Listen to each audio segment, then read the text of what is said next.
Dnes tu so mnou sedí Filip Kňažek, vyštudovaný farmaceut, ktorý sa ale rozhodol vydať trochu inou cestou.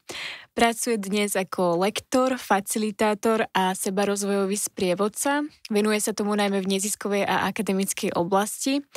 A okrem toho, možno kto nevie, ako som sa volala za Slobodná, tak som sa volala Kňažeková, takže Filip je aj môj brat.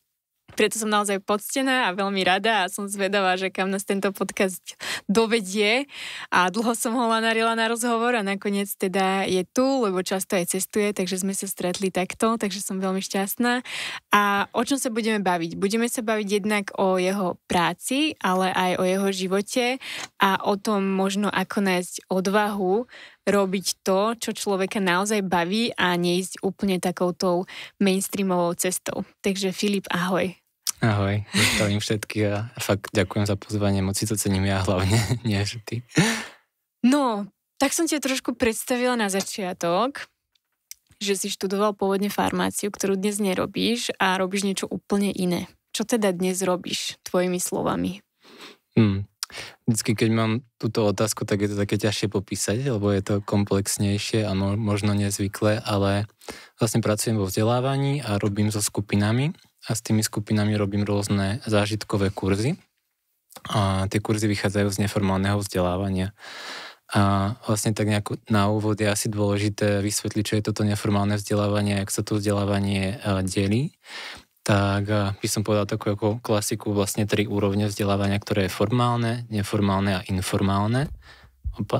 A to formálne poznáme všetci zo škôl. To je klasický systém škôl, kedy je nastavené presne osnovy, čo sa treba učiť, základné školy, stredné školy, vysoké školy a tak ďalej. A potom je vlastne neformálne vzdelávanie a to je to, čo robím ja. A vlastne rozdiel v tom je taký, že je tam tiež nejaký vzdelávací cieľ, ale nemáme tam presne dané, čo a ako sa musíme naučiť, ale tí účastníci si z toho, tu sú účastníci, tu nie sú študenti ani žiaci, ale účastníci si z toho odnášajú každý možno niečo iné po svojom a to vzdelávanie prebieha oveľa aktívnejšie, takže to neprebieha takzvané frontálne, kde je jeden učiteľ, ktorý stojí vpredu a my ako tí študenti iba príjmame a nemáme veľmi priestor na diskusiu, ale vlastne ako to robíme my v tom neformálnom vzdelávaní, je, že pracujeme v kruhu, zdieľame, pracujeme v pohybe, všetky aktivity sú veľmi aktívne, je tam aj trošku teórie, ale je to fakt veľa spojené s tým, že niečo robíte aktívne. A potom to tretie, čo som spomínal, je informálne učenie, alebo niekedy vzdelávanie to nazývajú. A rozdiel medzi tým neformálnym a informálnym je v tom, že to prebieha bežne počas života. Keby sme šli na kávu a ty ma začneš edukovať o nejakom tvojom probléme z práce, o niečom kožnom a ja sa o to začnem zaujímať a získavam nové informácie. Ale nemá to žiaden rámec, nie je tam žiaden facilitátor alebo žiaden učiteľ a je to vlastne len takto. Alebo keď ja ti budem chcieť povedať, že viem, že snowboarduješ a že by sa ma mohla ako naučiť, jak stáť na tom snowboarde, tak ma to začneš učiť, tak to je informálne, že to nemá nejakú ako štruktúru. Ale ja sa teda zaoberám tým neformálnym, tak neviem, či to bolo jasné. Ale... Určite. Aj pre mňa nové informácie. Hej. A ako si sa vôbec k tomuto dostal? Lebo od štúdia farmácie to nemá úplne nejak k tomu asi blízko, ale vôbec aká bola tá cesta k tomuto?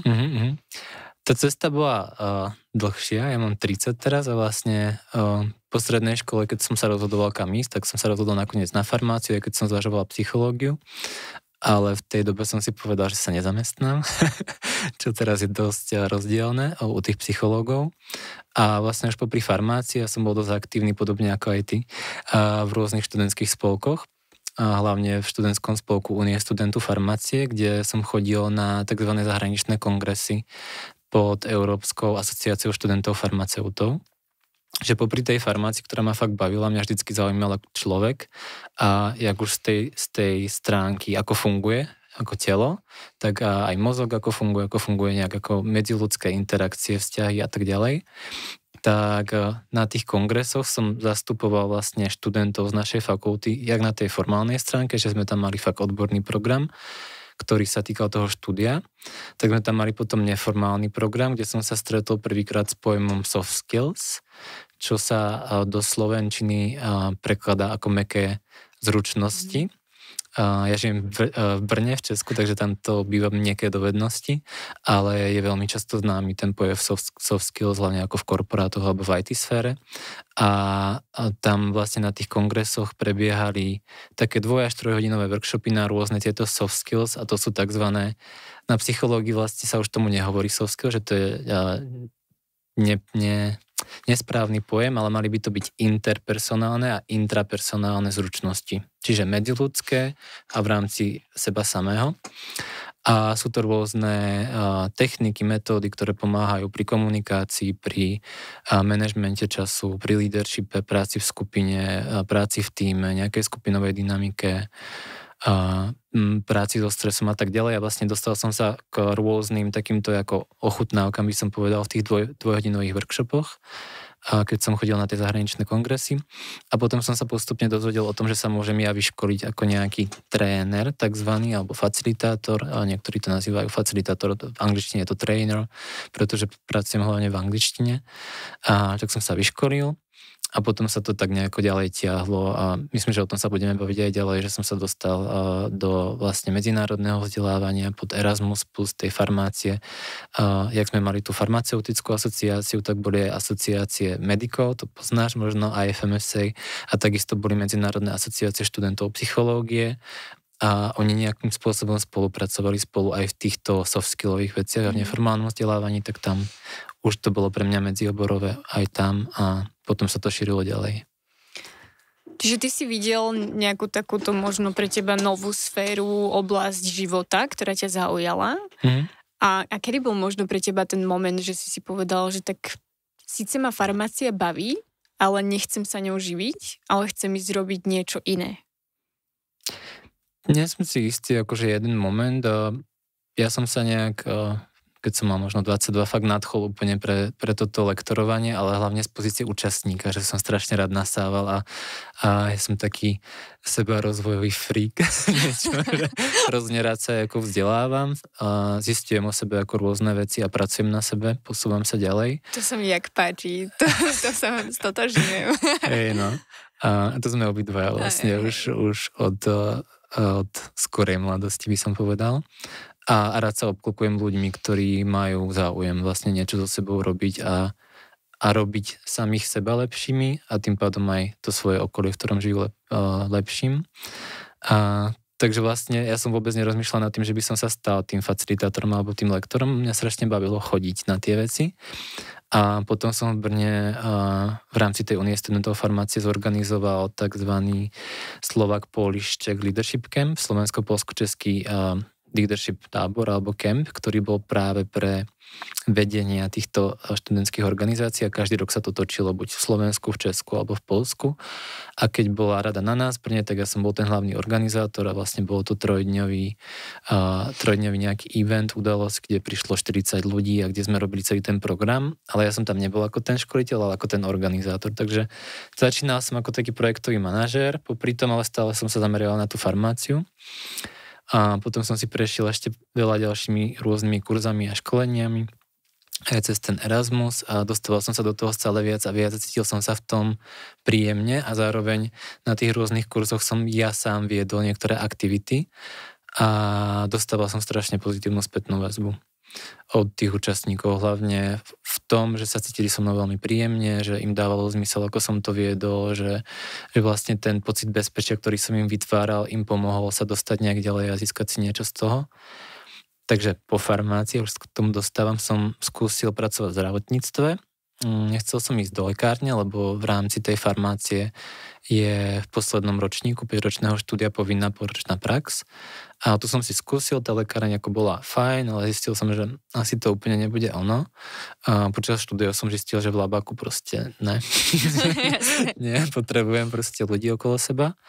A po roku práce na Ústave zdravotníckych informácií a štatistiky, teraz neviem, aká je obdoba na Slovensku, ale je to vlastne inštitúcia, ktorá spadá pod ministerstvo zdravotníctva a spracováva informácie a zdroje o tom vlastne, koľko sa narodí detí za rok, koľko ľudí zomrie, koľko je chorých na rakovinu, robia rôzne registry a tak. A ja som tam bol zapojený do screeningových programov nových, ale tým, že to bola štátna sféra a že povedzme si úprimne, ten štát je niekedy trochu rigidný, lebo sú tam proste procesy, ktoré sa musia nasledovať a nedávali mi úplne zmysel, aj sem tam vlastne tie nejaké odporúčania, ktoré som mal od nadriadených, to, čo som mal robiť a jak som to mal robiť, tak som sa v tom necítil dobre. A už popri tom som začal dobrovoľničiť jednej neziskovej organizácii a organizovať si svoje vlastné také ako krátke workshopy a projekty. A potom som si povedal, že to vlastne asi nie je moja cesta. A tesne pred vyhorením, čo som rád, som dal výpoveď, čo bolo veľmi náročné pre mňa v tom čase, že úplne zahodiť nejakú istotu. Ale zároveň, keď som sa už ako mojej hlavičke rozhodol, že nie, tak mi prišla ponuka od bývalej prezidentky tej Únie študentov farmácie, ktorá sa zamestnala na farmaceutickej fakulte, paradoxne, že by bolo možné tam robiť kurzy tohto neformálneho vzdelávania pre akademických a neakademických zamestnancov z celej Európy v rámci Erasmu, v rámci projektu Erasmus+, a že by ma tam videla ako toho lektora a trénera. Takže tam som sa zamestnal stále na pôde farmácie, ale vôbec som nerobil tú farmáciu a vzdelával som vlastne v tomto smere a založili sme tam 4 kurzy. V angličtine jeden sa nazýval Stress Management a Mindfulness, druhý bol zameraný na komunikáciu, nazvali sme to akademická komunikácia, alebo boli to základy komunikácie, potom prezentačné schopnosti a posledný nejak spájal a vysvetľoval a oddeloval aj roli mentoringu, coachingu a leadershipu. Takže takto som sa do toho prehúpol a plus tým, že som začal spolupracovať s neziskovými organizáciami na Slovensku, to konkrétne ADEL Slovakia, s ktorou spolupracujem už neviem koľko, aký je rok ani, 2023, tak 5 rokov, 6 rokov a pod Brno Connected som bol ako dobrovoľník a dostal som sa vlastne až teraz k spolupráci s Domom zahraničnej spolupráce, čo je Národná agentúra Českej republiky, o čom budem tiež hovoriť asi ďalej trošku viac a jak ten systém funguje. Ale tak to nejak bola tá cesta chronologicky. A keď sme pri tom teda, že si sa rozhodol robiť toto vo svojom živote a nasledovať možno to, čo si objavil, že ťa baví a mal si feedback, že si v tom dobrý, ako to vnímali naši rodičia? Ako to vnímalo blízke okolie tvoje? Necítil si taký ten tlak, že počuj Filip, ale ako vyštudoval si farmáciu, mal by si ísť týmto smerom, že prosím ťa, čo tu teraz vymýšľaš, byť nejakým trénerom alebo facilitátorom, necítil si tlak? Lebo ja viem, že nejaký tlak tam proste bol. Jasné. Necítil som tlak asi z okolia. Príde mi to tak, že keď už som sa odsťahoval od našich, vlastne v tých 18 a potom som sa osamostatnil, tak už do toho momentu, kedy som sa úplne rozhodol neistou cestou farmácie, tak tam nebol taký ako veľký tlak od toho rodinného prostredia, pretože som sa v ňom už nepohyboval a už som na ňom nebol tak moc upätý alebo závislý. Nechcem povedať, že by mi to bolo jedno, ale nebolo to tak silné, ako ten tlak, ktorý som mal ja na seba. A ktorý, pravda, že vychádzal vlastne z tej rodiny a kde mi ten môj vnútorný hlas hovoril, áno, vyštudoval si farmáciu, je to ťažká škola, išiel si tam hlavne asi kvôli tomu, že ťa to baví, ale že si tam mal istotu jasného uplatnenia. A teraz to ako zahadzujem a je úprimne pravda, že si fakt pamätám už málo vecí z toho, no, pretože som dokončil štúdium pred 5-6 rokmi. Aj keď som skúsil začať doktorát a prepájať to neformálko s farmáciou, ale to som prerušil.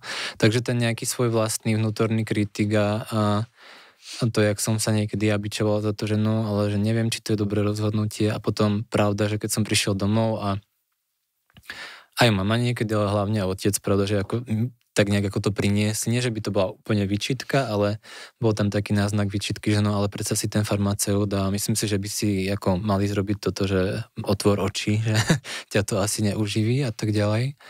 Ale no, myslím, že čo mi pomáha a čo mi v tom pomohlo je to, že konštantne na sebe nejak pracujem a že som si plne zvedomil, že môj život nie je život mojich rodičov.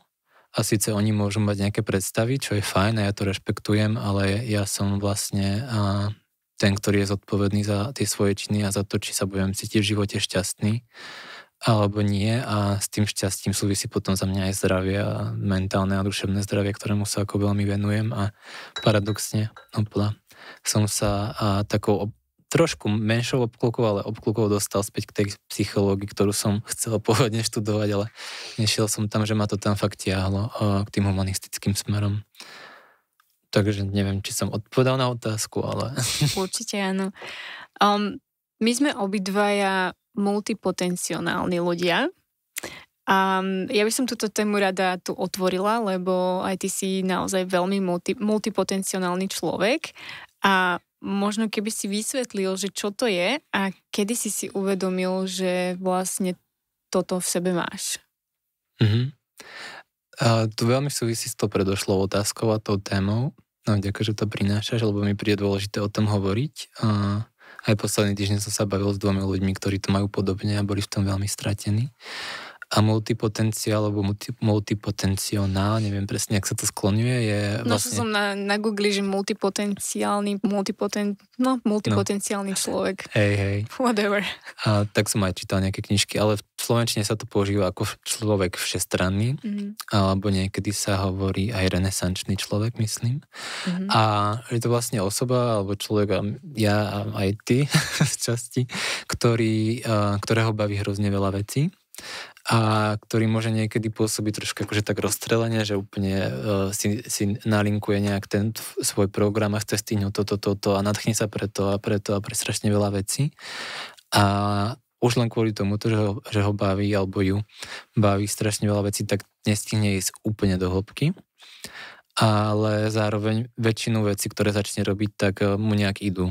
A je v nich dobrý a je to vlastne dostatočné na to, aby sa dokázal uplatniť alebo zamestnať, ale nikdy úplne nebude expert. A ja som si to vlastne uvedomil popri tej farmácii, že a v tom mi tá farmácia veľmi vyhovovala, že možno sa to nevie, že to nie je len profesia, zamestnanie, z ktorého idete do lekárne alebo do nejakej farmafirmy, ale môžete z toho robiť strašne veľa vecí v nemocnici, v klinickom výskume, virológia, vývoj liečiv, v tom zdravotníctve, na ministerstve marketingových odvetví. Ako je tam strašne veľká škála tiež tej všestrannosti, tak preto som tam chcel ísť. Ale bol som si vedomý toho, že ma baví veľa vecí už od strednej, si myslím. Z detstva si toho tak moc nepamätám. A ja som strašne rád čítal vždycky, akože fakt sebarozvojové knihy, začínalo to nejak Pavlom Coelhom. A potom som sa rád hýbal, doteraz chodím vlastne na turistiky do prírody, strašne mi to dáva zmysel a snažím sa posledné 2-3 roky fakt oveľa viac prepájať tú prírodu aj s mojou prácou. A zaujímali ma tie psychologické veci, strašne ma bavila biológia a matematika mi brutálne šla, akože úplne odlišné svety, ale fakt ma to zaujímalo a bavilo.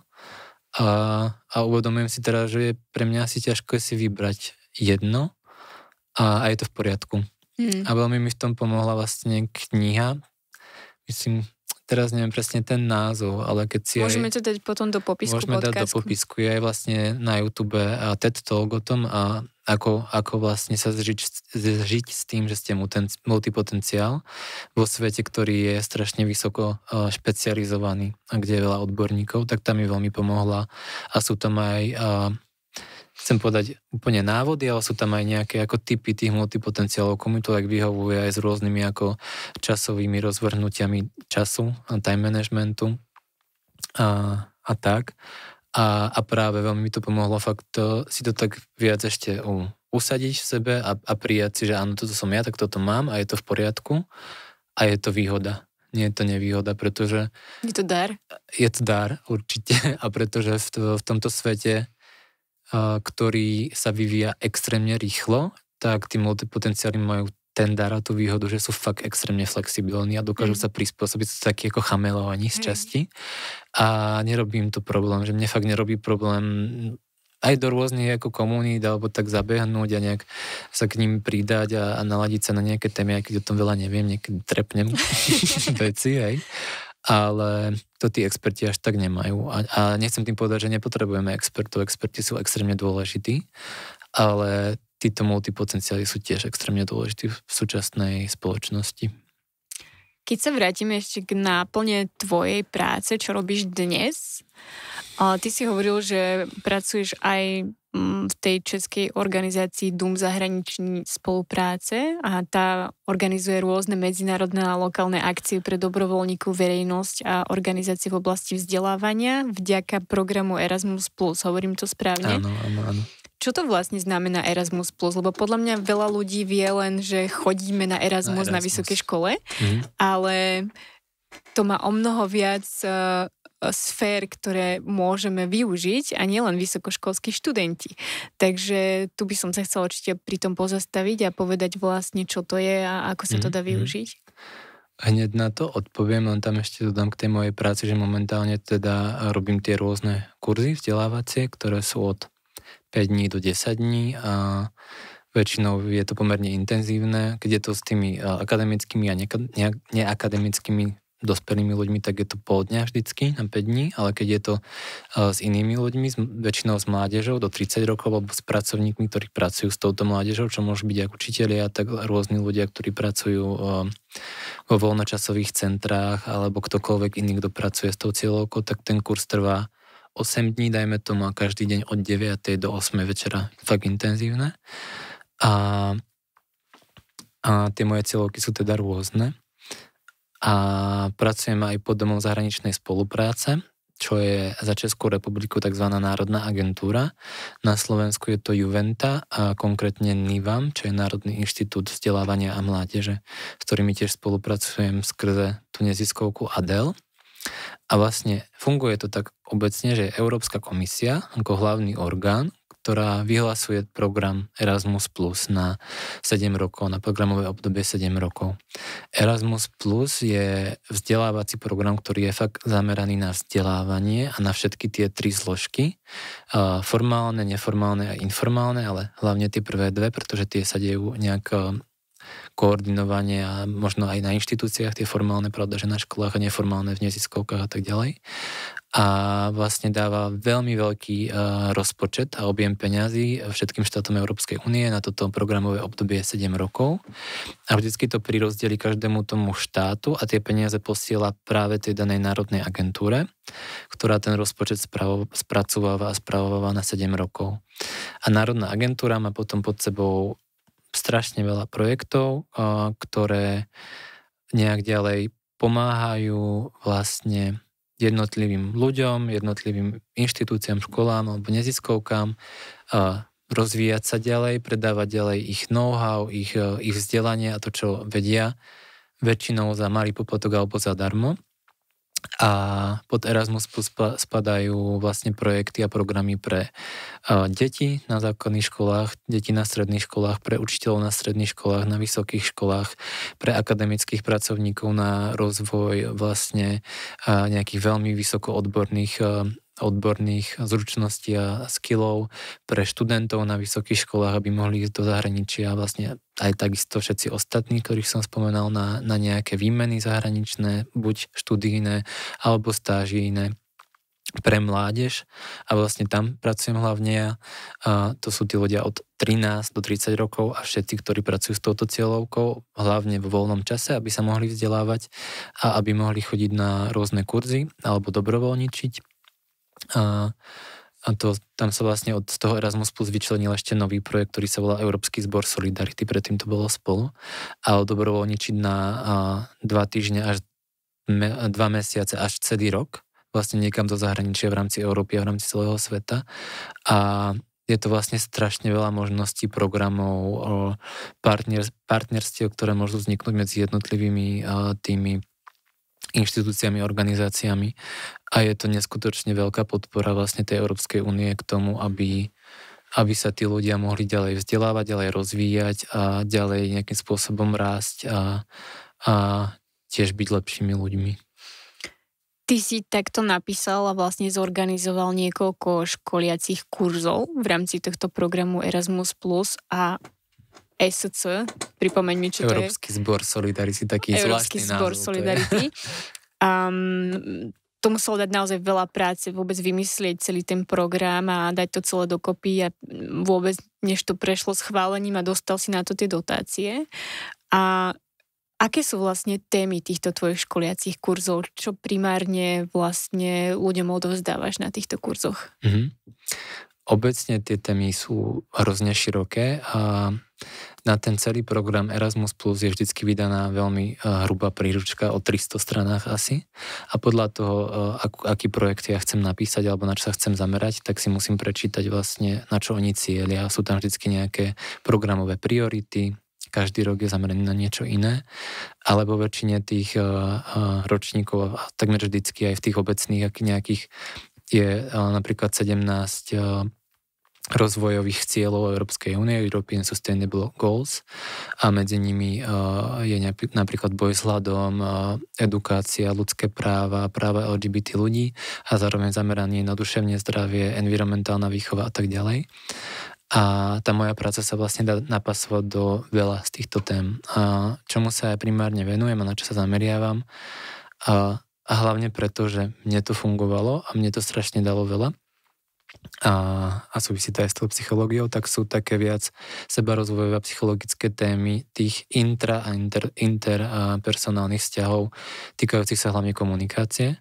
Takže ako spolu komunikovať zdravo, a jak už v interakcii jeden s jedným, alebo v skupinovej interakcii, alebo sám so sebou, kde využívam rôzne princípy z nenásilnej komunikácie, potom z nejakého autentického prístupu, jak byť autentický, jak sa prejavovať autenticky a zároveň nenásilne, aj z tzv. Radikálnej úprimnosti. Vlastne toto som mal teraz kurz v auguste a v Čičmanoch o autenticite a radikálnej úprimnosti a na to, ako počúvať svoje telo. Snažím sa to dosť prepájať s telom, pretože mi príde, že sme v spoločnosti dosť odpojení od tela a zároveň aj od dotyku.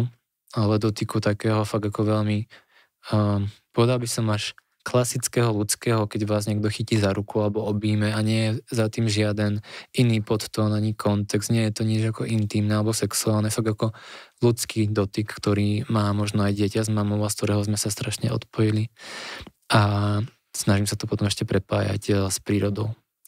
Pretože mi príde, že v súčasnom svete v roku 2023 sa strašne spoločnosť odpojila od prírody a do prírody chodíme hlavne vo veľkých mestách, asi za športom, na prechádzku, alebo to len nejak víc zneužívame a využívame a nevážime si ju natoľko, aby sme potom mohli robiť nejakú zmenu aj v súčasnej klimatickej kríze. Takže sú to témy, len shrniem, komunikácie a pohybu prírody a potom ešte duševného zdravia, ktoré som nespomenul vlastne. Povedal si, že aj duševné zdravie. Tak som možno povedal. A práce so stresom. Vlastne to som sa snažil priniesť aj na tú farmáciu znovu, ako v rámci mojej dizertačnej práce a v rámci toho doktorského štúdia, že som založil 2 predmety pre farmaceutov. Tým, že ja som mal tú skúsenosť ako študent, tak viem, že pre mňa to štúdium bolo fajn, ale bolo náročné a pre niektorých ľudí je extrémne náročné, niektorí ho zvládajú viac v pohode, ale je to fakt ako ťažké a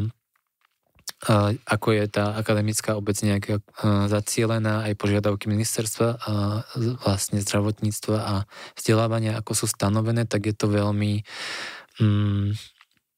také nárokové, že sa tí študenti stále aj v tejto dobe, kedy proste je Google, je už ChatGPT a veľa informácií si fakt strašne ľahko dohľadáte, tak si musia memorovať hrozne veľa vecí, poznáš to z medicíny.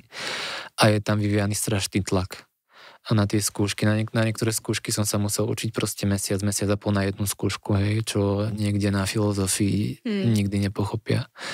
A preto som sa snažil priniesť nejaké techniky a metódy pre tých študentov, aby mohli viac zvládať ten svoj stres, aby mohli komunikovať viac s tými vlastne jak učiteľmi, tak doma, potom s partnermi alebo s kamarátmi, že sa im niečo deje, požiadať si o pomoc, vyjadriť svoje potreby a tak som tam založil 2 predmety. Základy efektívnej komunikácie a stress management a mindfulness, ktoré som tam učil 2 semestre a vedenie to nemôžem povedať úplne, že podporovalo, ale nebolo proti tomu a fungovalo to a zároveň som bol na to úplne sám a tá podpora tam bola fakt malá a nakoniec som s tými predmetmi prestúpil teraz na Filozofickú fakultu Masarykovej univerzity, kde to paradoxne učím psychológiou. A nechcem úplne hovoriť učím, pretože v tom neformálnom vzdelávaní to fakt vnímam, že ja neučím, ja zdieľam niečo, čo mi funguje a to, čo sa tam deje, alebo čo sa učíme, vytvárame všetci spolu. Takže to, čo mne dáva zmysel, je prinášať vlastne ľuďom nejaké, fakt sú to jednoduché metódy a techniky a nástroje, ktoré môžeme používať v tom svojom vlastnom živote na to, aby sme nemuseli ísť nejakou cestou a padnúť na pusu 5 krát a potom stať a otriasť sa, ale aby sme na tú pusu padli iba 2-krát alebo raz. Pretože je to zbytočné veľakrát a príde mi, že to práve v tom školskom systéme chýba. Ty si povedal, že sa snažíš prepájať tú svoju prax s prírodou a ja viem, že aj s pohybom. Akým spôsobom to konkrétne robíš? No, konkrétne v tej prírode skrze pohyb, hlavne prechádzkami. A sú to prechádzky, ktoré robím jak na tých kurzoch, tak robil som vlastne aj v Brne a organizujem v Brne a okolí a by som viac aj v Trenčine, odkiaľ z okolia pochádzame v Bratislave, prípadne v Prahe, robiť také, nazvem to sebarozvojové prechádzky, kedy ideme spoločne do prírody v skupine a buď máme nejakú tému, ktorú si môžu tí účastníci sami stanoviť, alebo ja dám nejakú tému a vlastne za využívania rôznych koučovacích techník, pretože mám za sebou aj niekoľko koučovacích kurzov, ale nenazývam sa coach, čo sa vlastne stáva veľakrát u ľudí, ktorí absolvujú víkendový výcvik a úplne sa mi to nepáči. Ale používam tam rôzne koučovacie techniky, nejaké techniky, ktoré vychádzajú aj z terapie v prírode a podobne. A vlastne doprevádzam tých účastníkov a oni diskutujú v dvojičkách, potom sa môžu meniť v tých dvojičkách, môžu si vymeniť partnera a zastavíme sa na nejakom mieste a môžeme si viac ako porozprávať a poreflektovať, čo sa dozvedeli o sebe, možno o tom druhom, či im to dáva zmysel v rámci toho ich kontextu aktuálneho, buď osobného alebo profesného. Zároveň v tej prírode používam techniky tzv. Lesnej kúpele, ktorá prichádza z Fínska, alebo Shinrin-yoku, ktorá prichádza vlastne z Japonska a je to iba o tom zamerať sa našimi zmyslami viac na to externé, na tú prírodu a fakt prírodu počuť, cítiť Vánok, cítiť možno aj blato, hej, ako to vonia, listy, skúmať ho dotykom, nepoužívať len ten zrak. Ale aj ten zrak je dôležitý, pravda, že? A skúmať to rôznymi spôsobmi, takže chodíme niekedy v rámci tej prechádzky aj v tichu. 10 minút.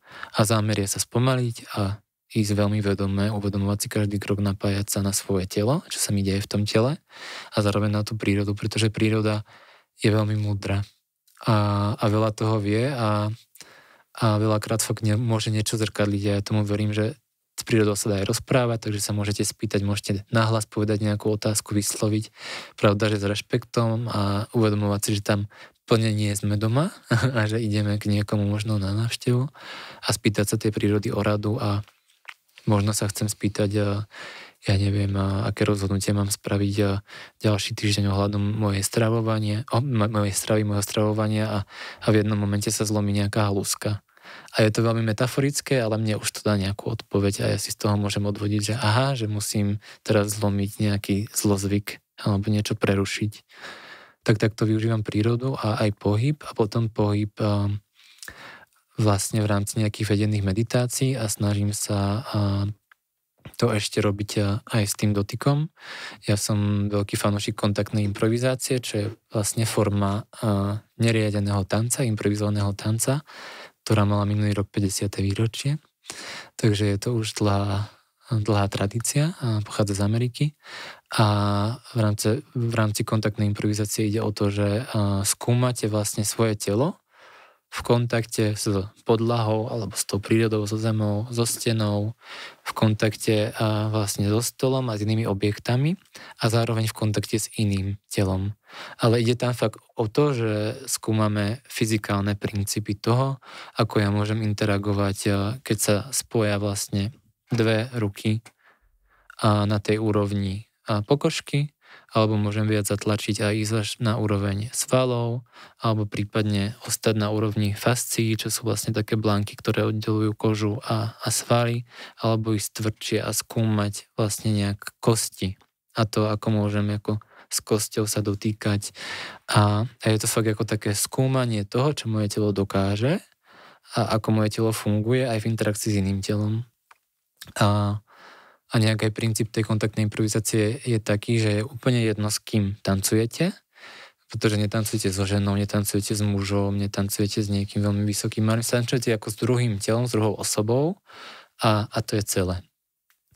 Vlastne tam sa nemá vôbec zameriavať na to, čo vám tá osoba nejak vyvoláva alebo nevyvoláva, čo sa týka emócií, pravda, že sa to stane a je to v poriadku, ale je to veľmi o tom, ako si držať hranice, ako prichádzať do kontaktu, ako odísť z kontaktu a zároveň si nebrať osobne, že ma teraz niekto opustil a nehovoriť si, že to bolo kvôli mne. Je proste v pohode, že niekto odíde z toho a učiť sa, ako s tým pracovať. A tak toto ešte využívam. A na kurzoch niekedy, ale nerobím to až tak často, tak veci z jogovej praxe. Ja vlastne sám praktikujem každé ráno 5 Tibetanov, čo je takých 5 jogových cvičení, ktoré sa hovoria, že to bol tajný život na dlhovekosť u buddhistov a že preto sa dožívali tak dlho. Neviem, či to je pravda, ale sú to také základné asany, ktoré fakt pretiahnu a vyživia a preberú každú časť tela. Inak na to sme natočili aj video cez COVID, pamätáš? Na mojom Instagrame ho nájdete, ako cvičíš 5 Tibetanov. Môžete si pozrieť. Hej. A ty tieto rôzne projekty alebo tréningové kurzy nerobíš len na Slovensku, ale robíš ich najmä v zahraničí a aj sa ich účastníš v zahraničí. Ty si naozaj celý rok dosť rozlietaný a mám pocit, že už strácam prehľad o tom, kde ktorý mesiac si a kde si bol. Ako keby niekto napríklad zo Slovenska sa chce na ten kurz dostať, tak ako sa vie naň prihlásiť? Môže to byť naozaj ktokoľvek, akéhokoľvek veku, lebo ty si hovoril, že od detí cez mládež až po dospelých, ale musia to byť nejakí študenti alebo niekto z toho akademického sveta, alebo ktokoľvek? Záleží, kam sa človek hlási a na aký ten typ toho projektu alebo programu. Tie, ktoré organizujem ja, sú teda pod Erasmus+, pod sekciou mládež. A tam vlastne konkrétne 2 typy kurzov sú, ktoré sa konajú. Jeden sa nazýva mobility pre pracovníkov s mládežou alebo niekedy tréningové kurzy a druhý výmeny mládeže. Začnem tými výmenami, pretože tie nerobím až tak často. Tie mi až tak moc nevyhovujú. A tie sú vlastne cieľené fakt pre mladých ľudí od 13 rokov do 30. Nemusíte byť vôbec študent a ani žiadny iný status. Je tam jediné obmedzenie, toto vekové obmedzenie. A všetky tieto kurzy, ktoré robím, tak prebiehajú v angličtine, pretože sú medzinárodné. Účastnia sa tam ľudia z rôznych krajín a podmienka je, že tam musia byť minimálne, a teraz neviem, či 2 alebo 3 krajiny. Myslím, že 3. A u tých výmen mládeží to trvá minimálne 5 dní. Myslím, že 5 až 60 dní to môže trvať. A stretne sa, dajme tomu, 5 krajín. A z každej krajiny 5 mladých ľudí. A každá tá krajina, týchto 5 mladých ľudí môže mať jedného tzv. Youth lídra, mládežníckeho lídra, ktorý môže byť starší než 30 rokov, takže to môže byť napríklad učiteľka a zobere 5 svojich žiakov, hej, na nejakú výmenu, alebo si napíšu výmenu. A tá výmena môže byť zameraná napríklad na tému diskriminácie, čo je teraz veľmi, veľmi častá téma, ktorá sa objavuje v slovenskej spoločnosti.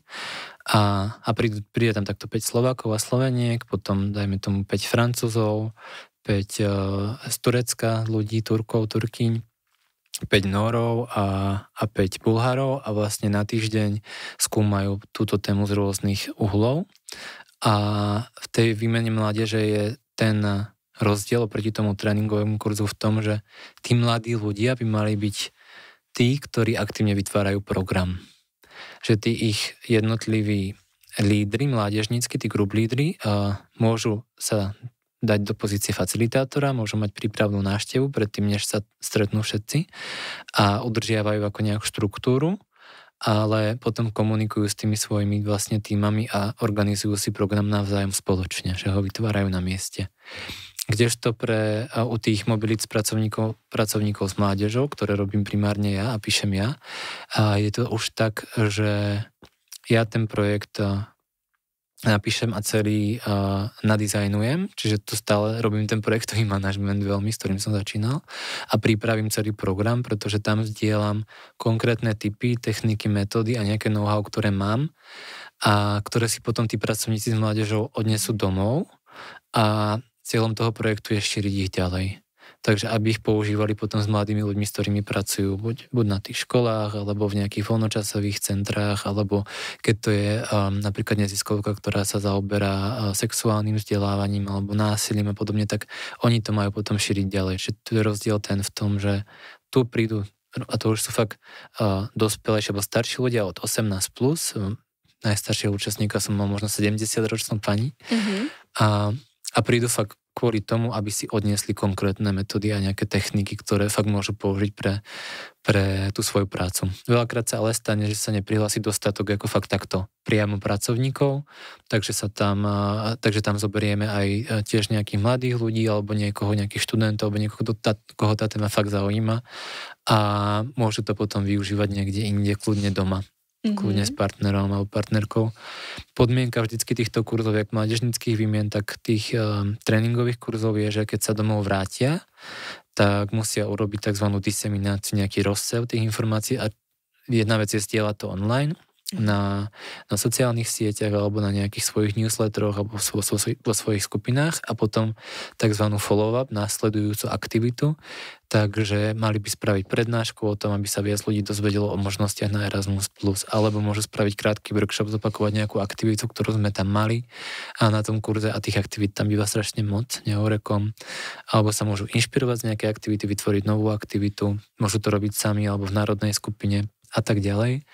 A vlastne veľká časť toho programu Erasmus Plus cieli na diverzitu a inklúziu a preto keď sa mi podarí si napísať túto grantovú žiadosť buď na tú Českú národnú agentúru Dom zahraničnej spolupráce alebo a tam to nemôžem písať, lebo som tam teraz zamestnanec, čo by bol konflikt zájmov, alebo na tú Slovenskú národnú agentúru a keď mi to odsúhlasia a dostaneme ten rozpočet, tak ja vlastne ten projekt môžem zorganizovať zadarmo pre tých účastníkov, takže je to fakt vysoko inkluzívne a môžem si vypýtať nejaký malý účastnícky poplatok, ja neviem, dajme tomu 50 eur za 8-dňový kurz, kde reálne 60-70 hodín je tých aktivít a za takýto kurz by ste normálne zaplatili 400 až 1000 eur, hej.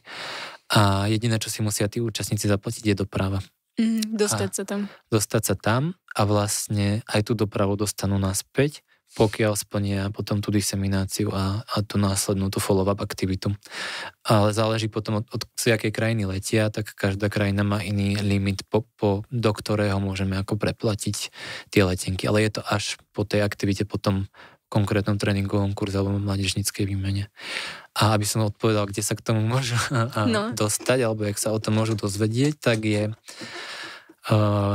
Na Slovensku, v Česku, po Európe sú rôzne neziskové organizácie, ktoré vlastne sú zapojené do tých projektov ako partnery, alebo môžu sami ten projekt napísať, ja to vlastne píšem pod tou Adel.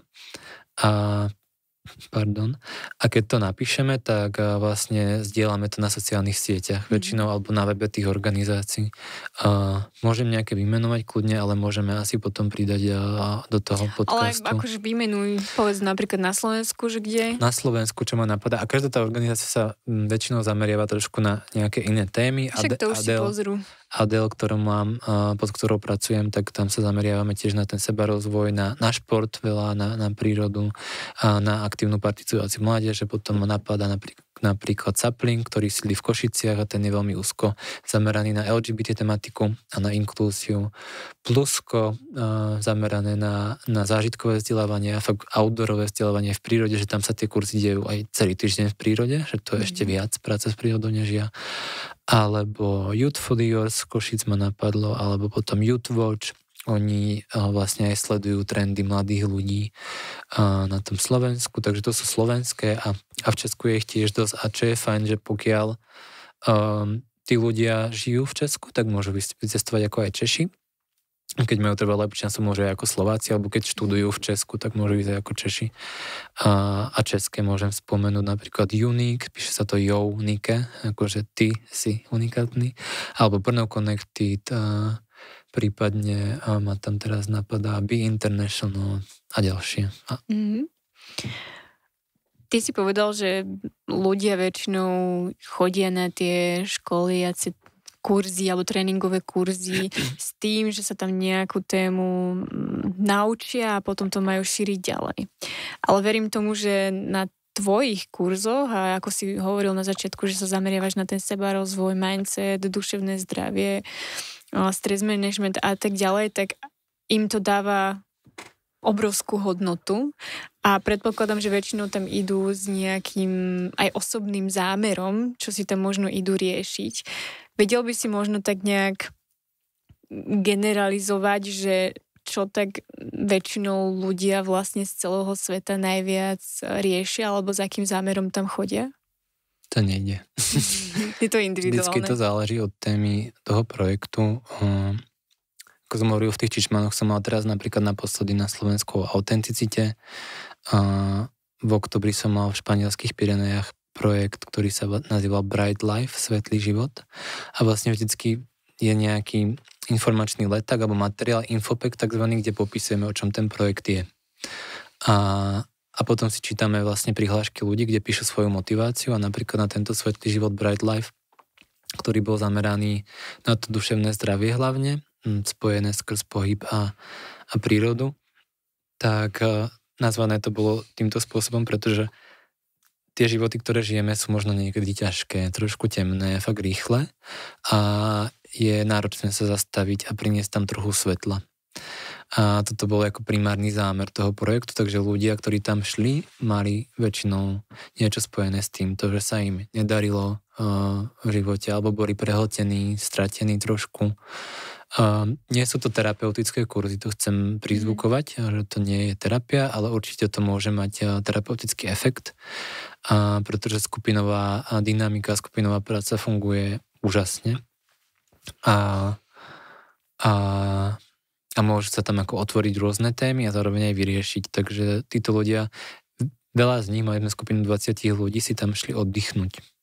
Proste vypnúť. Ako chodie sa teraz často na také tie populárne retreaty, tak z časti to bol taký ako retreat, kde išli vypnúť a zároveň sa inšpirovali strašne veľa vecmi a odnášali si fakt veľa z toho, že teraz je vlastne to obdobie, kedy z toho kurzu sa dejú tie follow-up aktivity a organizujú kurzy.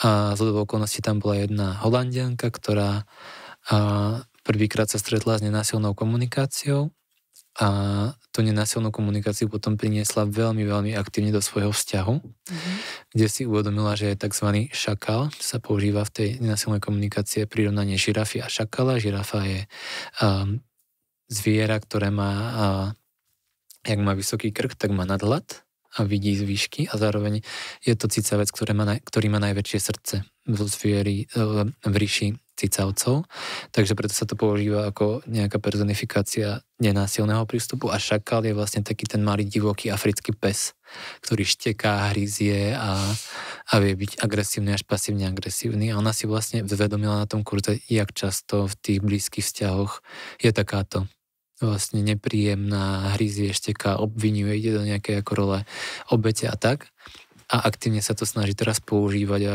hovorí, že to zmenilo život a vlastne predvčerom myslím, že robila druhý workshop na základy tej nenásilnej komunikácie pre učiteľov v Holandsku a malo to obrovský úspech, že mala 2x 15 účastníkov, myslím. Ty si hovoril, že jeden z posledných tvojich kurzov bol o autenticite. Ako veľmi je pre teba dôležitá autenticita a ako sa ti darí žiť autenticky a podľa srdca? Pre mňa je tá autenticita dôležitá extrémne. A vlastne to bol aj dôvod, prečo som odišiel z toho Ústavu zdravotníckych informácií a štatistiky, pretože mi príde, a už som sa popáril párkrát na tom, a myslím, že aj ty, keď si uvedomím, že v živote niekedy idem proti sebe a proti niečomu, čo nejak v sebe necítim, alebo mi fakt ako ubližuje, ale neuvedomujem si to, tak sa všetko len zhoršuje a je nejak všetko horšie a aj to moje okolie to potom nejak vníma a ja som možno na to okolie viac šakal a neprospieva mi to, keď nepočúvam to svoje srdce. Zároveň vlastne na tom kurze, keď som ho písal, tak som nevedel tak moc o nejakej téme radikálnej úprimnosti, ale prišlo mi to zaujímavé a je to vlastne koncept, ktorý vymyslel jeden Američan Brett Balton a keď som sa pripravoval na ten kurz, tak som si zisťoval viac a bol som šokovaný vlastne prístupom, ktorý on používal a bol som si úplne vedomý, že toto nechcem priniesť, pretože mi to prišlo nebezpečné. A on prináša taký prístup, že máš byť radikálne úprimná úplne ako vo všetkom a povedať proste všetko, čo ťa napadne. Ja neviem, že by som si tu teraz úplne nahlas krgol a potom ti povedal, že čo ťa to ako štve. Ak sa si grgol, tak sa proste neser. Ako čo s tým máš? A že vôbec nereflektuje ten človek nejakú potrebu, ktorá je vlastne za nejakým pocitom, čo je z nenásilnej komunikácie a môže to byť veľmi nebezpečné a dokonca som sa teraz bavil s kamarátkou včera, ktorá bola na jednom kurze erasmáckom, kde brali to, alebo kde sa zameriavali na tú radikálnu úprimnosť od neho a bolo to pre ňu extrémne náročné a hovorila, že to fakt nebolo bezpečné.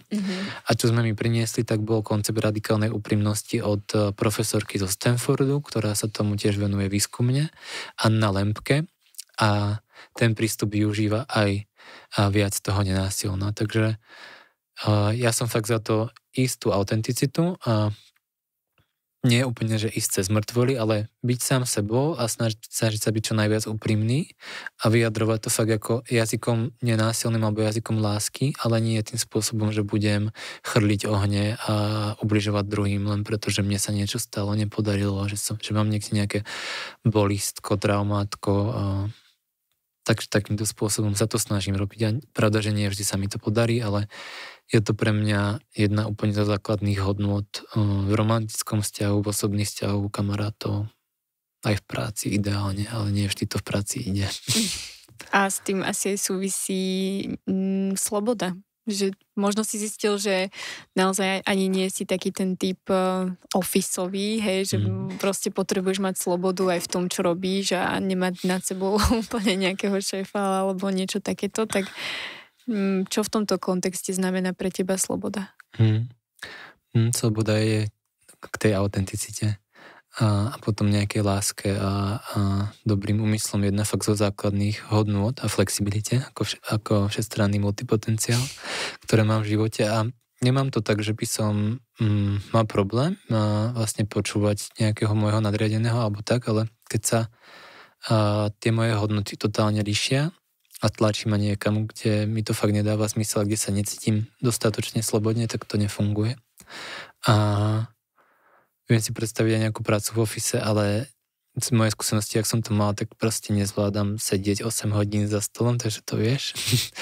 A na druhej strane, keď som teraz plne na živnosť, tak tam mám veľmi veľa slobody.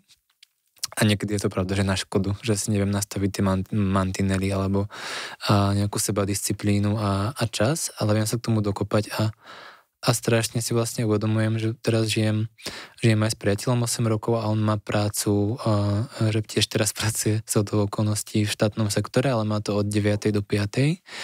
Čo by ešte šlo, ale má 5 týždňov dovolenky. A ja ako živnostník to mám oveľa neistejšie v tom, že nemám mesačnú výplatu a nemám tam ako fakt tie životné istoty a nemôžem si vydýchnuť, ale musím si hľadať pracovné príležitosti, písať kurzy, hľadať klientov a tak ďalej. Ale môžem cestovať, môžem ísť s našim psom kedykoľvek na prechádzku, čo mi príde krásne, keď je vonku krásne, 20 stupňov, tak ja môžem ísť von na vzduch sa prejsť a nemusím sedieť zavretý vnútri, ale môžem byť vnútri, keď prší. A uvedomujem si strašne veľakrát, aké mám šťastie, že sa mi darí tak žiť a vlastne, že si aj zarobím dostatočne, aby som prežil a zároveň, že tam mám tú slobodu a to rozhodnutie. Na druhej strane prichádza s tým veľká zodpovednosť a fakt aj tá disciplína, takže verím, že úplná sloboda nie je pre každého, ale do nejakej miery by mal mať každý právo na slobodu. Podľa mňa to je fakt jedno z základných ľudských práv, pretože pokiaľ sa to nedieje, tak potom cesta ku šťastiu a zdraviu je veľmi strastiplná.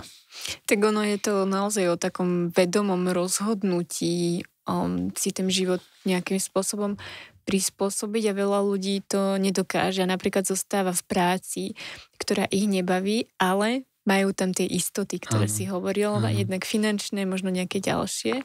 Myslím si, že toto je jeden z najhlavnejších dôvodov, prečo ľudia zostávajú jednak v práci, ale možno aj v rôznych typoch vzťahov a proste neodídu.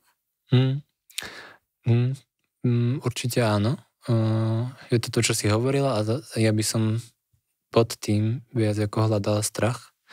A absolvoval som jeden taký ročný kurz, ktorý bol úžasný, šamanských meditácií a vlastne bolo to so psychologičkou jednou a tam sme sa bavili o nejakých základných vzorcoch strachu a ona tam pomenovala 3 najzákladnejšie vzorce strachu. Prvý je strach zo smrti, druhý strach z odmietnutia a tretí strach z opustenia.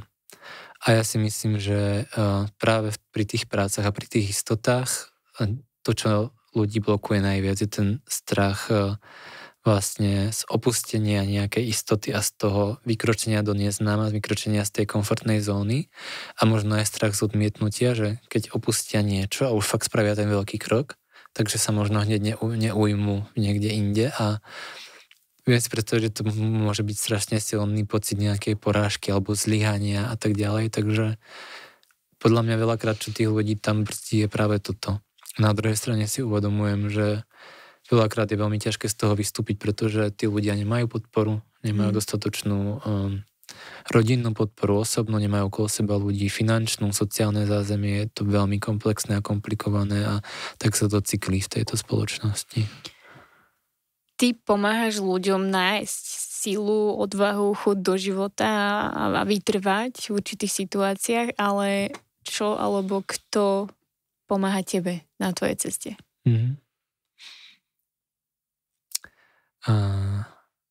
Tie kurzy tiež. Vlastne v niečom je to asi veľmi sebecké, ale dovolím si to povedať, že vlastne tie kurzy ja robím aj pre seba.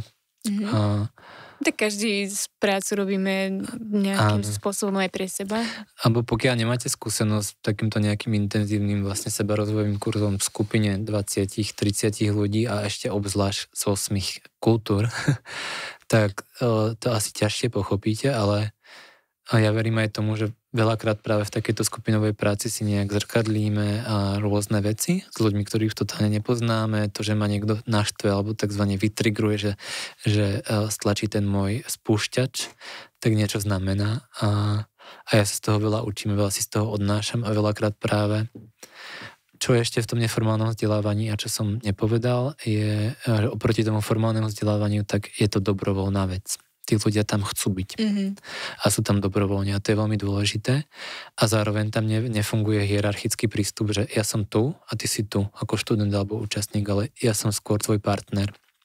A ja prinášam nejaký obsah a prinášam niečo, čo ty môžeš napadnúť, ak sa ti to nepáči, alebo zmeniť a dotvoriť. Čiže my tam ten obsah vytvárame spolu a ja sa veľakrát fakt strašne učím aj od tých druhých. Takže tieto kurzy a potom je to hudba a rôzne typy hudby. No, to mám veľmi rád. Kontaktná improvizácia, ako už som spomínal, to je niečo, čo ma dokáže dostať vlastne do takého nepopísateľného stavu, čo ma vlastne nič ma tam asi nedostane a príde mi, že je to fakt tým, že tam prebieha komunikácia na úplne inom leveli, úplne inej úrovni ako tej bunkovej a že už len pár ako dotykmi s rôznymi ľuďmi sa aktivujú rôzne bunky kože a ty ako dermatologička tak vieš, že koža je náš najväčší orgán a ten orgán fakt nie je vyživovaný a práve po tom kontakte sa mi deje úplne také zvláštne ako prežitky, ktoré sú neskutočne príjemné pre mňa, ale príde mi, že som potom taký ako integrovanejší, komplexnejší. Takže tam turistika, ako som hovoril, to mi dáva veľmi veľa a cestovanie. Cestovanie mi strašne otvára oči a som pri ňom taký pokornejší a skromnejší a vlastne vďačnejší za to, čo mám, pretože veľakrát práve priateľ hovorí, že som málo vďačný za maličkosti, čo som. A myslím si, že to pochádza aj z našej rodiny trochu. A pretože on bol vychovávaný úplne inak. Ale pri tom cestovaní si to všímam. Nevšímam si to až tak moc, keď som doma v Brne, ale pri tom cestovaní si to uvedomujem. Takže to a byť s blízkymi ľuďmi a zdieľať, rozprávať sa o tom, zdieľať. Ty teda naozaj pomáhaš objavovať a spoznávať samých seba a byť lepšou verziou samého seba a ty sám jednak lektoruješ tieto kurzy rôzne, jednak sa ich zúčastňuješ, ale Už si spomenul napríklad, že si absolvoval ročný kurz šamanských meditácií a absolvuješ aj rôzne iné zaujímavé kurzy. Napríklad teraz si bol nedávno na Vision Queste, kde si bol v lese na pôste 10 dní, alebo koľko si nejedol. 4 dní, ale aj tak akože. Mňa zaujíma, že ktorá tá nejaká aktivita alebo skúsenosť ti dala naozaj najviac, že to s tebou tak najviac pohlo, alebo že ti to tak najviac dalo? Neviem, či sa dá povedať niečo najviac. Napadne ma teraz dve z minulého roku vlastne. Minulý rok som bol prvýkrát sám na 3 mesiace na cestách. Strávil som mesiac na portugalskom ostrove Madeira, potom na Azoroch, na ostrove São Miguel a nakoniec Španielsku na Gran Canaria a bolo to veľmi zaujímavé a výživné. Že to vo mne dosť rezonuje, že som tam fakt ako bol sám veľa z času, potom tam prišla aj kamarátka za mňou, nakoniec aj priateľ, tak fajn, ale veľa času som tam ani nemal čo robiť, že ja som si dal ten čas pre seba aj bez práce a keď fakt nemáš príjem, musíš si na to našetriť a nevytváraš nové možnosti, tak to bolo zaujímavé, ale veľa som sa tam o sebe naučil. A tak to ma napadá a potom ma napadá skúsenosť teraz začiatkom júla som bol na jednom práve erasmáckom projekte v Grécku na nádhernom ostrove Samotraky, kde je vlastne krásne more, nádherné hory, je to druhý najvyšší grécky ostrov, 1600 metrov z nuly na 1600 metrov sa tam týči taká hora, pohorie a sú tam vodopády, po ktorých sa dá liesť a behať, tak som tam po nich behal nahý a bolo to veľmi zaujímavé pre mňa, prvýkrát som to takto zažil, fakt tá sloboda a napájali sme sa tam na tú prírodu úplne iným spôsobom, že a vlastne nasledovali sme nejakú metodológiu Billa Plotkina, čo je psychológ a psychoterapeut a hlbinný terapeut a teraz sprievodca, ktorý sprevádzal ľudí práve aj tými Vision Questami, ktoré si spomenula. A čo je taký 10-dňový rituál v prírode, z ktorého 4,5 dňa si úplne sama na jednom mieste v jednom kruhu a neješ nič, niekedy nepiješ. V niektorých dokonca tých tradíciách aj nespíš, ale toto sme mohli spať a mohli sme piť vodu. Ale tam som sa neskutočne silne spojil s tou prírodou a že som si fakt ako dovolil rôzne veci. Typu vlastne chodiť nejak v papradí, nezameriavať sa na to, že sú všade nástrahy a kliešte a tak. A neísť tam s tým strachom. A keď som si fakt ako dovolil tam nebyť so strachom a byť tam s väčším rešpektom a reálne pristúpiť k tomu stromu a pohľadiť kôru a chvíľu tam vydržať a dýchať spolu, tak to fungovalo inak. Ako keď som tam prišiel možno ako dieťa a odtrhol kôru z toho stromu a vôbec som si neuvedomoval, že mu môžem spôsobovať zranu a že to potom musí sa snažiť zahojiť a vlastne oslabuje ho to a môžu ho napadnúť iné parazity a tak. A doporučujem potom knihy od Petra Vollebna, ktorý je vlastne taký lesník, ktorý skúma to, ako stromy komunikujú. Tak keď si to viac vedomím a prepojím sa s tou prírodou, tak mi to dáva veľký zmysel. No. Teraz si nepamätám, aká bola tá otázka. Nejaký najväčší.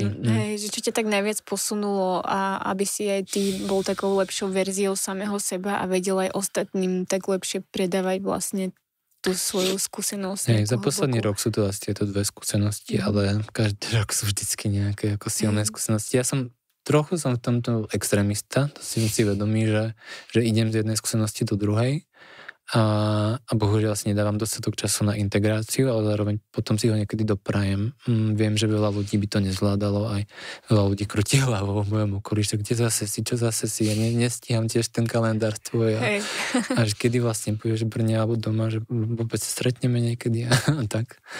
Takže možno je to aj nejaký môj vzorec, že unikám pred niečím, čoho som si není vedomý, ale na druhej strane mi to fakt dáva zmysel a potom, čo som dal výpoveď, som vlastne nehovoril, ale výpoveď z tej farmaceutickej fakulty, kde som robil tie kurzy a šiel som plne na živnosť a prerušil som si to doktorantské štúdium, lebo som bol k sebe plne úprimný. A musel som si pripustiť, že nenapíšem ďalšiu prácu, dizertačku vôbec. Tak som si povedal, že si chcem ten život užívať. A fakt ako využiť tie možnosti, ktoré tu sú, kým tu sú. Pretože teraz žijeme fakt v svete, ktorý sa mení strašne rýchlo a či už kvôli klimatickým veciam, či už kvôli vojnovým veciam, či už kvôli výsledkom volieb. Dneska som vlastne čítal, že v Holandsku vyhrala extrémistická pravicová strana. A tak som si povedal, že kedy, keď nie teraz, fakt nikdy nevieme, kedy to už nebude možné a kedy možno sa tá sloboda bude obmedzená alebo nebude. Ale snažím sa si to užívať za seba a prinášať vlastne aj druhým skrze tie moje kurzy niečo, aby sa to nedialo. Pamätáš si na nejaký konkrétny moment v priebehu tvojho života, kariéry alebo osobného života, ktorý bol pre teba naozaj takou veľkou výzvou? Že si bol naozaj na takom pomedzi, čo ďalej a proste si nevedel, alebo niečo, čo ťa naozaj tak akože v tebe rezonuje dodnes, ale že si to napríklad aj zvládol a bola to dobrá lekcia na konci dňa? Keď si sa ma to pýtala, alebo som si čítal tú otázku predtým, tak som nevedel, a teraz ma napadli dva momenty. A obidva súvisli nejak so samotou a s depresiou. Prvýkrát, keď som nejak ako viac zažíval také depresívnejšie skúsenosti alebo zážitky. A prvé bolo vlastne, keď som v 22 asi dostal štipendium, zase skrze tie študentské organizácie. To štipendium dostalo 6 ľudí z celého sveta a ja som mohol vycestovať na Nový Zéland na stáž do lekárne a na 3 týždne iba. Alebo vlastne tá Novozélandianka, ktorá mi to zabezpečovala, ma nechcela dať na dlhšie, čo som bol trochu nahnevaný. Ale ja som sa tam dostal v auguste a tam bola zima v auguste a dostal som sa tam v mesiaci, kedy oni majú prázdniny. A vlastne nikto tam nebol z tých študentov, takže oni tam žijú vo veľkom dome, kde zdieľajú 5 alebo 6 izieb, každý má svoju izbu, ja som tam bol sám v tom dome. A nemal som sa tam moc s kým stretávať, v tej lekárni som bol pár hodín denne, tak tam som prišiel ako veľmi sám a smutný a trochu depresívny a podobné veci som si zažíval potom v Nemecku na Erasme, na tom študijnom Erasme, ktorý je ako strašne party pre veľa ľudí a je to time of their life, ako čas ich života najlepší. Ale ja som tam šiel veľmi cieľavedome s tým, že na farmácii sme nemali veľa fakult, kde by sme mohli ísť s angličtinou a druhý môj jazyk bola nemčina, ktorý som sa ako snažil učiť, ale moc sa to nedarilo. A povedal som si, že pôjdem do toho Nemecka, do mestečka Jena študovať farmáciu v nemčine. S tým, že som si zapísal fyziológiu. No vieš, aká ťažká je fyziológia. Ale už potom, čo som ju absolvoval, tak som si hovoril, že zopakujem si to, čo mám. Ako fakt bavilo a sú to latinské názvy, bude to podobné. Prd. Nemci majú všetko a úplne každý latinský názov preložený do nemčiny. Ja som bol jediný zahraničný študent na fakulte, na iných fakultách boli, ale tam som bol jediný, takže Nemci si trošku šli ako svoje, boli ku mne zdvorili, ale nemali úplne zámer nejak so mnou nadväzovať vzťahy. A ja som sa fakt chcel učiť tú nemčinu. A nechcel som sa dostávať do kruhov, kde ľudia rozprávajú anglicky, lebo to proste viem, to je v pohode. Ale tam som sa cítil veľmi, veľmi sám. A tieto vlastne momenty hlbokej samoty a takej fakt ako smútku až depresie mi fakt dali veľa. Že, potom som sa aj napojil zase na prírodu, chodil som tam sám na výlety na prechádzky. Tiež to bolo v zime. Teraz máme obdobie zimy, december. A spomínam na to, nemôžem povedať, že rád, nerád, ale dalo mi to ako fakt dosť. Boli to silné zážitky, ale pomohli mi sa spoznať ešte viac. Mm-hmm. Ak by si mohol dať jednu radu svojmu mladšiemu ja, aká by to bola? Teraz ma to napadá skrze ten Nový Zéland vybojovať, aby som tam bol dlhšie. Lebo som tam letel 35 hodín 4 letmi. Ale... To je jasné, však môže byť. Keby som sa dostal do tých 18 rokov, kde som nejako zvažoval tú psychológiu, tak tým, že teraz učím na tej psychológii a som s tými študentami, tak vidím, akí sú veľmi iní oproti farmaceutickým študentom, tak by som si asi povedal, že chod na tú psychológiu. Zároveň to nie je niečo, čo ja ľutujem. Ja som veľmi rád, že som na tej farmácii bol a asi to tak malo byť, ale to neviem, ale dostal som sa tam, kde som aj vďaka tomu.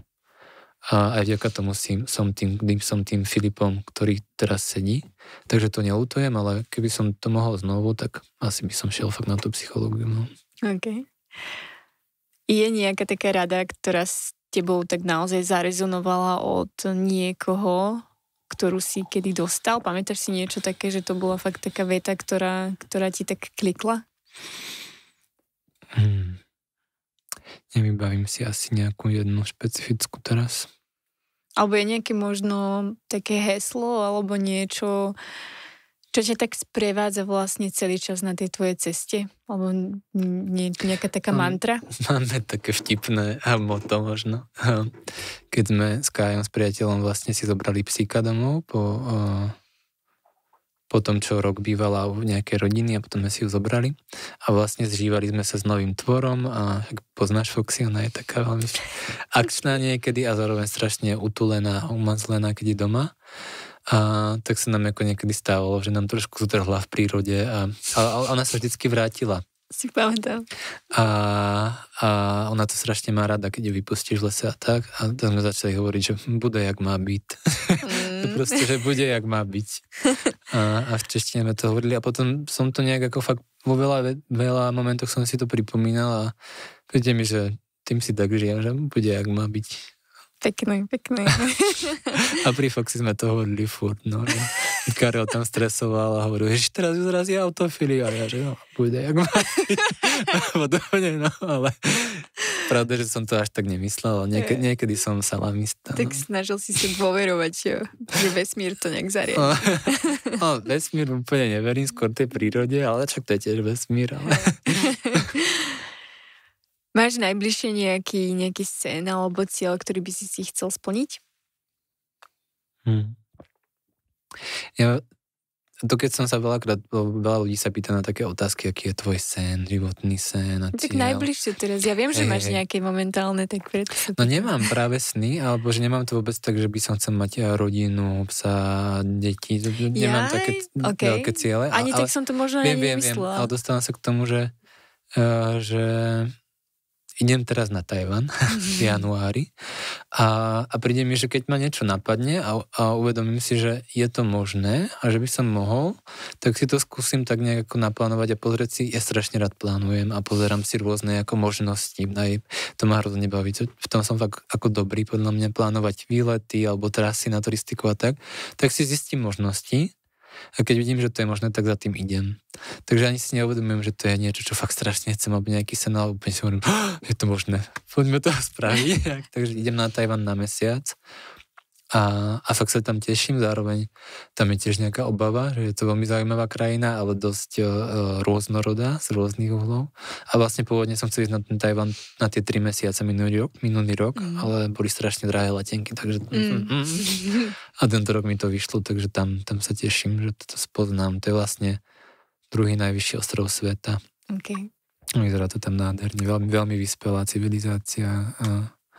Majú tam, teraz čítam knihu takú by the way od Sloveniek dvoch, ktoré tam žili, jedna tam žije, druhá tam žila, tá azijský šampión sa to volá a hovorili tam o tom aj, že sú 9. na svete v právach žien napríklad, že 40% parlamentu tvoria ženy. Wow. Prezidentka je tam už druhé volebné obdobie a tak.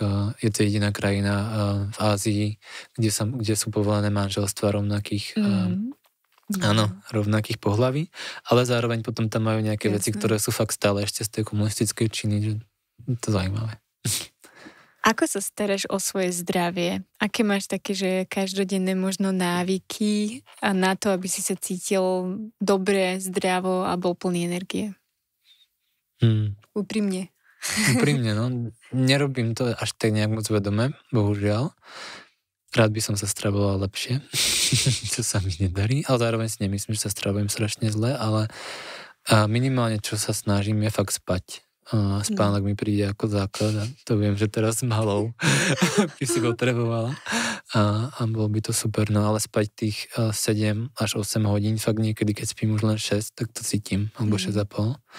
A potom mám také svoje ranné rituály, kedy sa zobudím, som pol hodinu na záchode a zacvičím si tých 5 Tibeťanov. Poslednú dobu som to trochu šidil, že si nedávam med s citrónom a s vodou, ale to som robil veľmi dlho a vlastne moje rána sú veľmi pomalé a chcem to tak mať, chcem si to dopriať, že chcem mať fakt tú hodinu a pol minimálne ráno, lebo 5 Tibetanov vlastne cvičím 15 minút, potom ešte 10 minút, tak ako dýcham a meditujem, takže toto sa snažím a A byť v tej prírode sa snažím posledné roky viac. Od covidu. Covid mi v tomto pomohol si to ešte viac uvedomiť vlastne, že 93% nášho času trávime zavretí vnútri. Wow. A to sú svetové štatistiky. V Amerike dokonca 96 až 7%. Čo je crazy, čo je šialené. No. A chcel by som ešte viac športovať a to sa mi tiež nedarí. Tak aspoň chodím. No daj ešte na záver možno nejaký zážitok so mnou z detstva, čo ťa tak napadne. Pikošku, keď už tu mám svojho brata, tak to využijem. Keď sme sa išli, tak ma napadol jeden a teraz mi vypadol. Ešte, že... A nie, už som si spomenul, to nebol až tak, ten bol pekný, lebo predtým ma napadali rôzne zvláštne, že sme to s Peťou rozberali, že ako napríklad, keď sa raz nastriekala kečupom a predstierala, že si rozbila hlavu a ja som prišiel domov a všade bol ako kečup od chodby cez 4 miestnosti a ona tam ležala. A myslela som si, že mám poďť resuscitovať. Ale vôbec. Ale skôr som si spomenul, lebo neviem, či to máš doteraz, ale možno to tam ešte doteraz máš, že si mala takú nástenku, takú tú klasickú korkovú nástenku z IKEA, kde si vystrihovala v 11 ako veľká pani veterinárka, zverolekárka najprv zvieratka, ale potom fotky Afriky, také tie typické fotky afrických detí, strašne chudých, s veľkými brúškami nafúknutými a to, že si chcela byť buď veterinárkou, alebo ísť na humanitárnu nejakú misiu, akciu a viem, že to je stále tvoj veľký sen a zároveň v Tesalonikách v Solúni si to splnila aspoň v časti. Ale toto som si vybavil vlastne cestou sem, že to si pamätám tak živo a jak si o tom hovorila. Tak to si ma teraz dojel. Tá nástenka tam stále je. Tá nástenka tam je, no. A preto si to asi aj pamätám, no, že som ju videl niekedy. Hej. Ale pamätám si, jak si mala nejaké také umelé strejkačky alebo niečo. Aj ten fonengoskop, jak si prvý dostala. Čo? Tak to si ja ani nepamätám. To už bolo potom na medicíne, ale myslím, že nejaký umelý si mala aj predtým a koníkov si tam ošetrovala, alebo neviem koho. No, z veteriny sa to teda presunulo na ľudí, no. Ale máš to tam. Mám to tam. Je niečo, čo by si chcel ľuďom odkázať na záver? Nebojte sa. Nebojte sa byť sami sebou, no a je to strašne ľahko sa to hovorí, pravda, že? A nejak nasledovať to, čo cítite a hlavne snažte sa aspoň trochu počúvať to svoje telo, pretože ono má veľa, veľa múdra a akýkoľvek príznak bolesti alebo niečoho, čo úplne sa tak až mrvíte, tak je to veľký signál, ktorý netreba odignorovať. A keď neviete, ako s tým a čo s tým, tak vypýtajte si pomoc. A pomoc buď najbližších alebo nejakých expertov, takže nebojte sa tomu čeliť a byť otvorení sami sebe. Kde ťa ľudia môžu nájsť? Máš nejaký web alebo si na sociálnych sieťach, kde by ťa mohli kontaktovať?